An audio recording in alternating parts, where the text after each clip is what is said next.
The New York Giants have some lingering roster concerns as they cross the midway point of training camp, but all is not lost with regards to these concerns. I'll explain what I mean coming up next.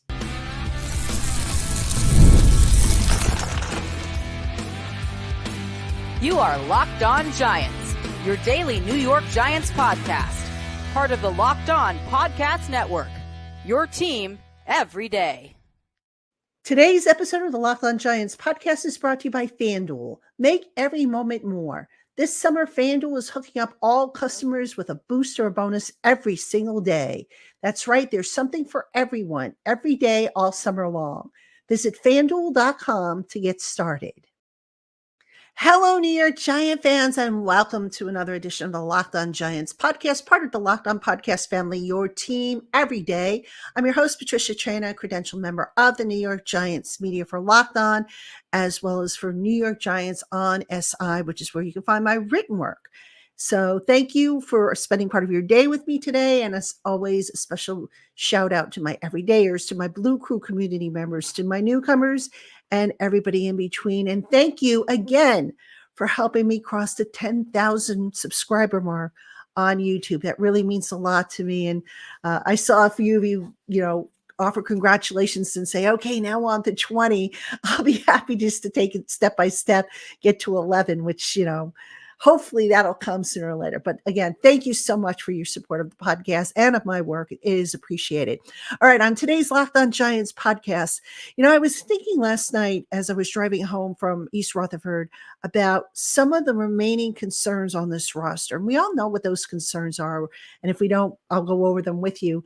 And then I thought to myself, okay, is all necessarily lost with these concerns? And I came away thinking that there's a reason for hope. So I'm going to be kind of optimistic with regards to this segment and talking about these concerns and why I think they might not be as big of a deal as maybe they look right now. So that's going to be our first segment.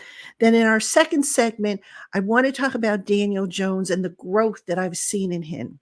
The jury is still out. Obviously he's got to get in a game and we've got to see if what we've seen on the field translates over. But again, let's talk about the growth in Daniel Jones and, try to keep it upbeat and talk about, where he's at this point in his career. And then I'll just close things out with a quick thought on the injury updates. There were a couple of significant ones coming out of Tuesday's practice, Tyrone Tracy, Malik Neighbors. We'll just talk about those really quick and any other injury items of note that I have on my little list here. So that is our agenda. Again, thank you for tuning in. All right, let's talk about some of the lingering concerns. Now, all spring long, all summer long thus far, there have been, I think, maybe 4 concerns on this Giants roster team. And the first one, and I think this is the biggest one, now you might disagree with me on this one, but the biggest one in my mind remains the defensive secondary, and in particular, the second cornerback. Now, I'm going to expand that a little bit, and I'm going to say not only is the second cornerback a question mark for me, but I have questions developing about CB1. All right, now when we think of CB1, obviously we all think of Deonte Banks because he is the quote-unquote most experienced starter that they have on that team. And I got to tell you, when I think of CB1, I think of a shutdown cornerback, a guy that's going to constantly see the opposing team's top receiver, and he's going to neutralize them. Maybe not totally stop him, but at least neutralize him. And just in watching Deonte Banks go up against Malik Neighbors this summer, I just feel like there have been some flaws, if you will, that have been exposed in Banks's game. He hasn't been able to keep up with Neighbors. And okay, I don't want to take anything away from Neighbors because he is, he's coming as advertised, but you would like to at least see a draw wherever possible. You don't want to see a guy constantly getting beaten. And I just feel like Banks has lost more than he's won against Neighbors. And that got me thinking, okay, what now is going to happen when the Giants play Justin Jefferson in week 1, Terry McLaurin the following week, CD Lamb, assuming he gets his contract resolved, when the Giants face Dallas, and all these other great receivers that are on the schedule. I still feel, and I question this, and it's interesting. I was chatting with a few people yesterday, and we all agree that right now the Giants really don't have a CB1 on their roster. All right, now can Deontay Banks develop into that CB1? Yes, it's possible. I mean, this is only his second NFL season, and if he approaches it with playing his technique and playing smarter as opposed to playing off of raw talent, maybe he develops into that.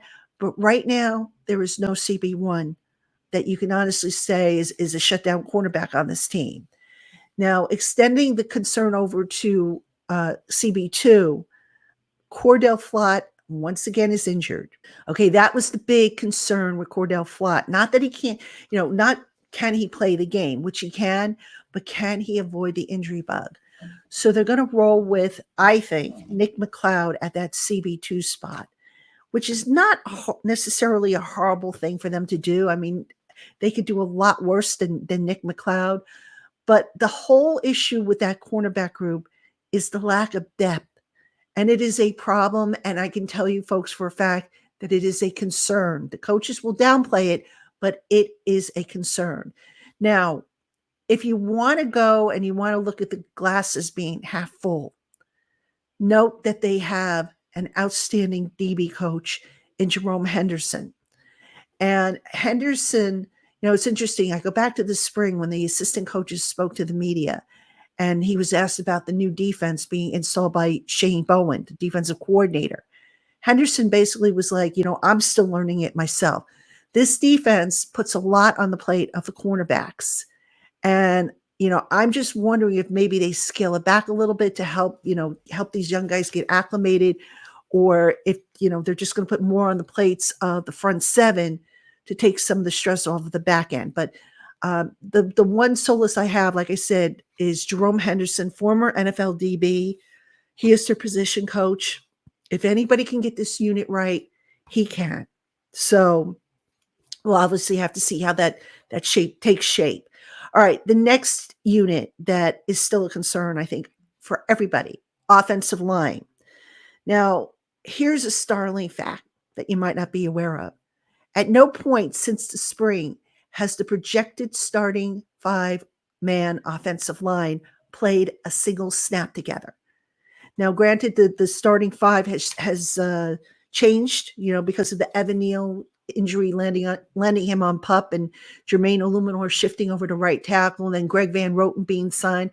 But even that unit has not played a single snap together. And guess what, folks? It's starting to get late in the process. All right. You figure by now they would have liked to have had their starting 5 solidified and their depth, have a good idea as to who their depth is. And that has not happened. But here's the calming thing. If you're looking for, again, the glass being half full, the fact that Jermaine Illuminor and Greg Van Roten, both of whom were projected at right tackle and right guard respectively, played together last year under Carmen Brasillo, the current Giants offensive line coach, that's got to make you maybe smooth any concerns you have about that side of the offensive line. Now, over on the left side, Andrew Thomas, I don't think we have to worry about him. Then you're going to have John Runyon Jr. on that side. Shouldn't have to worry too much about him. I think getting used to working next to Andrew Thomas, if anything, that should help Runyon just kind of slide right in without any kind of transition period. The center position with John Michael Schmitz, that's probably where I would be most concerned at this point, not just because of the shoulder and the time he has missed, but is he further along this year than he was last year? Because his play strength, to me, was an issue. Now, again, the solace here is that on the right side, you have a pair of guys who basically are just hopping from one team to another. So that should help with the chemistry and the communication and give you reason to think that that line will be okay, but they got to get healthy. And as of yesterday, as of Tuesday, Runyon was sidelined with a shoulder issue. Schmitz had started to ramp up and take some team drills, still not taking full team drills, but he took some. And, they just keep shuffling that group around. And at some point, you want to see those 5 play together. All right. The next group, position group, obviously, we got to talk about quarterback. All right. Now, Daniel Jones continues to be a hot topic. And I understand both sides of the coin. I really do. For me, I still need to see it with Daniel Jones. And again, I've been talking to a lot of people of late about Daniel's situation and what can we expect from him. These are people who, scouts, former coaches and whatnot. And my feeling with Daniel Jones is this. All right. I'm going to talk a little bit more about what I've seen from him personally in the next segment, but the one consolation I have that makes me think that things are going to be okay with Daniel Jones is that Brian Daboll is a quarterback whisperer. And folks, if he can't straighten out Daniel Jones and get him back on track to being, the quarterback he was in 2022, then you know what? The Giants might as well just scrap the whole plan and start over next offseason. And I think that's what will happen if Daboll can't fix Daniel Jones. So we'll see how that all plays out. But, those are probably my 3 biggest concerns right now for the Giants team. And with a preseason game coming up, we're going to see the starters. So we'll see how that all plays out. But certainly you want to get some more answers as we get a little closer to week 1 of the regular season. All right, coming up next, I want to talk more about Daniel Jones, what I've seen, and just the overall the feeling in camp about whether he's the guy or not. So don't go anywhere. Hey, Giant fans, there's always plenty of sporting action going on all year round, and with it, loads of potential betting opportunities on point spreads, money lines, futures, and so much more. With FanDuel, America's #1 sportsbook, placing your bets is so easy. Just pick your sport, then choose your events, and then the type of bets that you want to place, and just sit back and wait and see if you're a winner. FanDuel has a super easy and secure app that lets you do it all. Plus, they offer fast payouts on your winnings. And for the rest of this summer, FanDuel is hooking up all customers with a boost or bonus every day. So go on and head on over to FanDuel.com and start making the most out of your summer.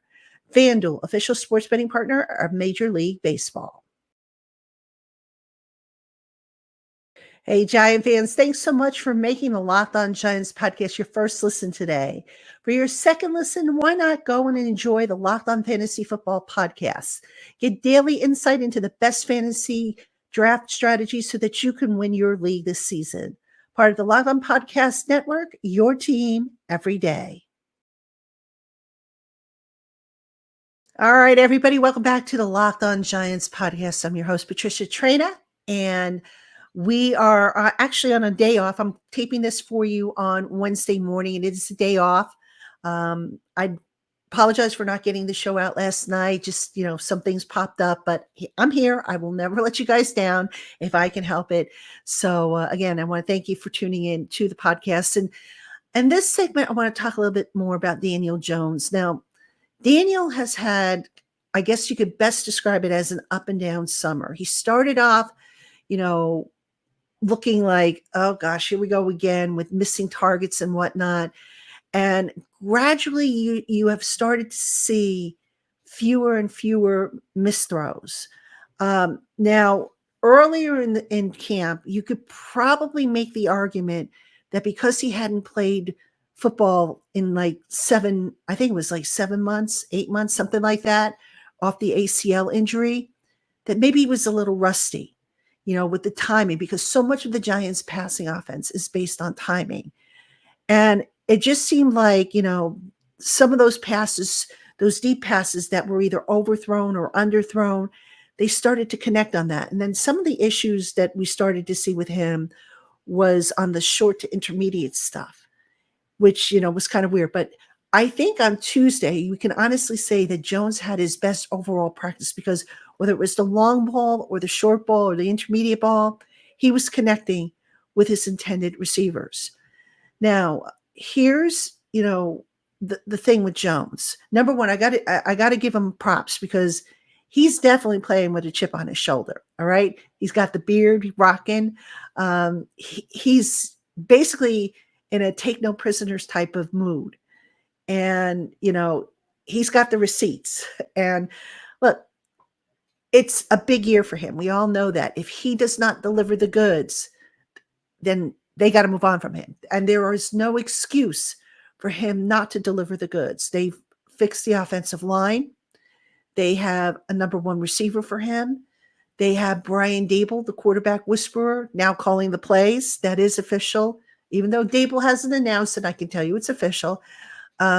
So there is a lot of expectation for Daniel Jones. And the one thing I've always said about Daniel is when his back is against the wall, he rises to the occasion. We saw that in 2022 when they declined the option year on his rookie deal. Jones never came right out and said it, but that ticked him off. And he was like, okay, I'm going to show you. And now with that escape hatch that is staring everybody in the face, you just get the feeling that Jones is going to show you, try to show everybody up again. And look, I hope so. I mean, I still am not convinced. I want to see it in a game. I want to see it with a live pass rush because, here's the thing with keeping stats on quarterbacks. And this is a reason why I don't always do it or try not to do it. When you have the final completion percentage, you've got to take into consideration that some of those passes that were completed technically would have been sacks. All right. Because remember, in practice, the defense is not allowed to touch the quarterback. So if you see Daniel Jones went 10 of 15, you've got to really go back in there and say, okay, how many of those 10 completions should have been sacks because the offensive line didn't hold up, or because it was a coverage sack, or because the quarterback just didn't see what was down the field. So for that reason, that's why my jury is still out on Daniel Jones. I have got to see it in a game with a live pass rush where he's not wearing the red jersey to protect himself from being hit or being sacked.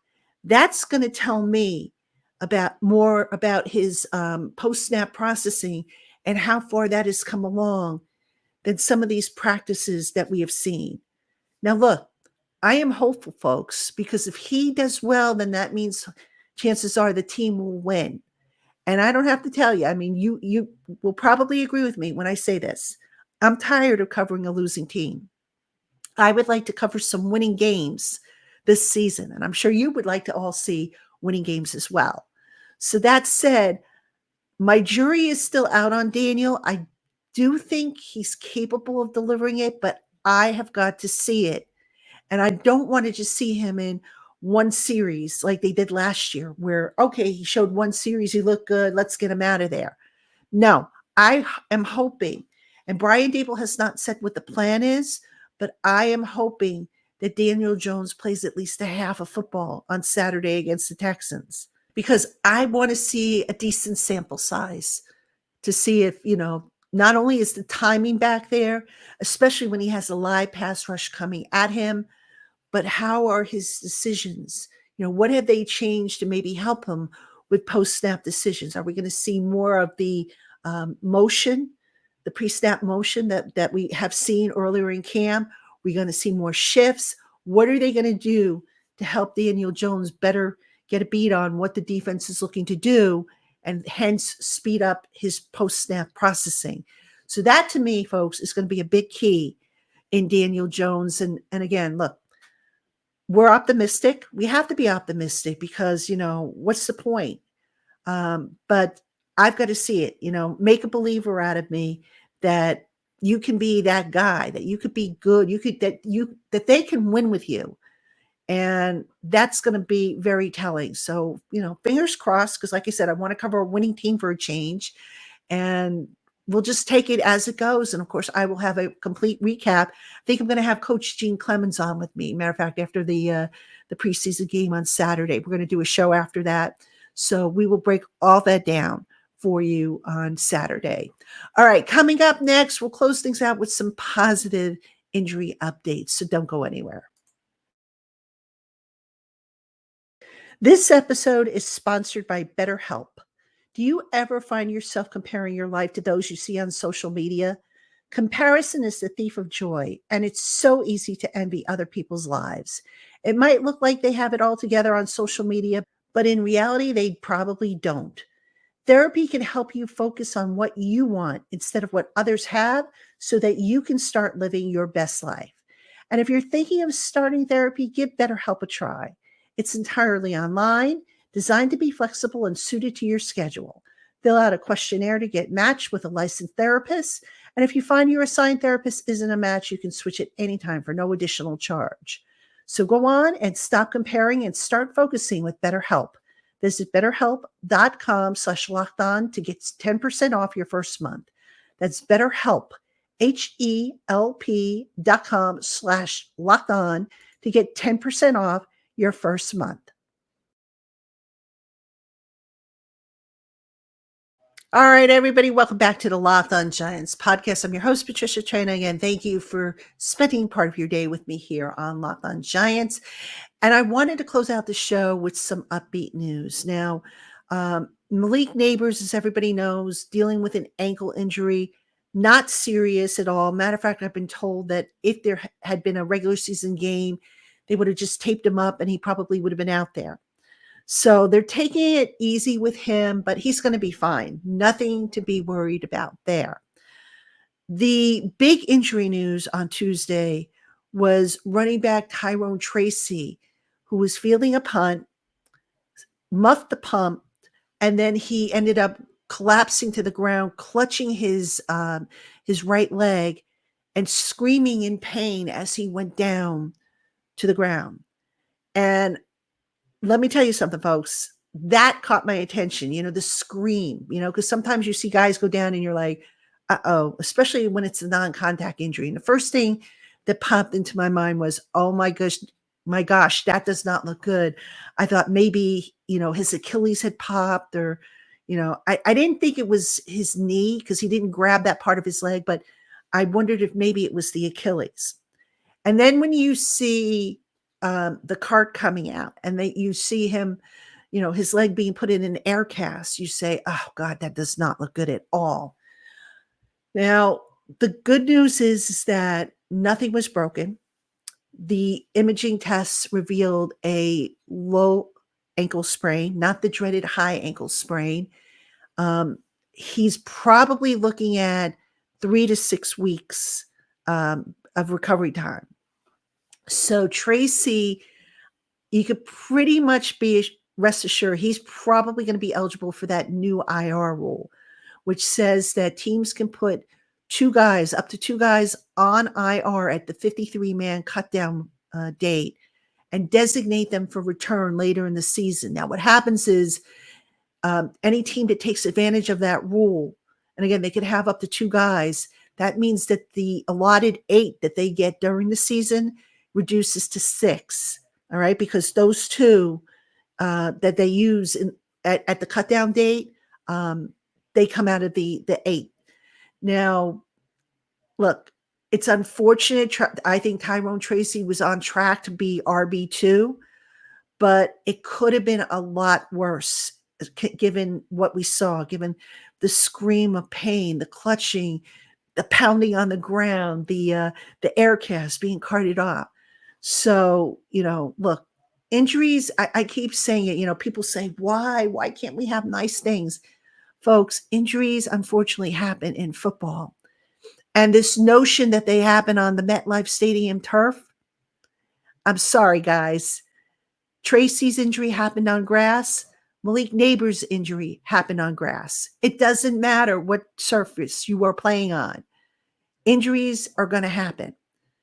Grass is more forgiving, obviously, but it's not it's not the preventive measure to stop injuries from happening at all. So Tyrone Tracy avoided the worst, thank goodness. Um, Wishing the young man a speedy recovery. I know he was very excited about how his camp was going, was working at it. He would have been really exciting to watch in the game, but now this gives Eric Gray an opportunity to step up and be the RB2 behind Devin Singletary, who's projected RB1. So, you know, the injury situation, it stinks. I mentioned John Runyon Jr. has a shoulder issue. A couple of other guys still banged up. Lawrence Cager, tight end, is dealing with a groin issue that's going to cause him to miss some time. So we'll see if he's the other guy that they designate for return. But overall, as far as injuries go, there hasn't been anything so catastrophic this summer, knock on wood. And hopefully I didn't just jinx the team. But there hasn't been anything, that makes you say, oh my gosh, this is a potential season-changing injury. And let's hope it stays that way. All right. And by the way, I am knocking on wood as I say this so that hopefully I didn't jinx them. But anyway, that's going to do it for today's edition of the Locked On Giants podcast. As always, thank you for tuning in. Keep it here all week long. If there is a practice, there will be a report. So there will be a practice on Thursday. I'll have probably a preview of the Texans game coming up. Friday is a travel day, and then Saturday is the game. We'll be back, like I said, after the game on Saturday with a wrap-up, and Coach Dean Clemens is supposed to join me for that, so that should be fun. All right, Giant fans, that's do it for me, and I will see you tomorrow.